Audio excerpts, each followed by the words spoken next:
Hola, me llamo Facundo Juárez, tengo 18 años y estoy cursando actualmente el último año de Maestro Mayor de Obra en la Escuela Secundaria Técnica número 6 de Quilmes Oeste. Y esto fue lo que estuve haciendo. La propuesta se trata de un edificio de 4 niveles, subsuelo, terraza accesible. Todo esto en un terreno de 300 metros cuadrados, con orientación noroeste. El primer nivel cuenta con un hall que da directamente a la escalera secundaria, la escalera principal y el ascensor, además de dar el salón de usos múltiples, que cuenta con cocina y baño incorporados, además de una salida al patio trasero. Todo esto de uso común para todos los miembros del edificio. El segundo nivel posee un living comedor, cocina lavadero, un escritorio que puede llegar a ser usado como un dormitorio, un baño y 2 dormitorios más.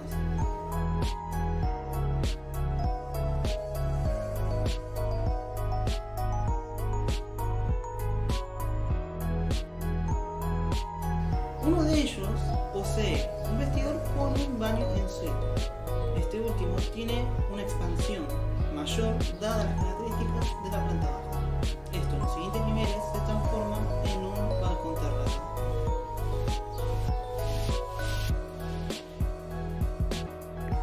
El escritorio, el dormitorio y el living se abren hacia la calle para el aprovechamiento de las vistas y la orientación noroeste. Estos dos últimos cuentan con un balcón, mientras que el dormitorio principal tiene orientación noreste. Esta terraza es accesible a través del ascensor y la escalera central.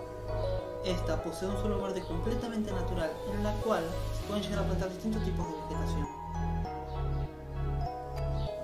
En el subsuelo se hallan la sala de medidores y la sala de máquinas, en la cual se utiliza para la ejecución del sistema de agua. El subsuelo además cuenta con un estacionamiento para 3 vehículos, por la cual se pueden acceder desde la rampa de acceso vehicular y la escalera secundaria que está ubicada en la planta baja.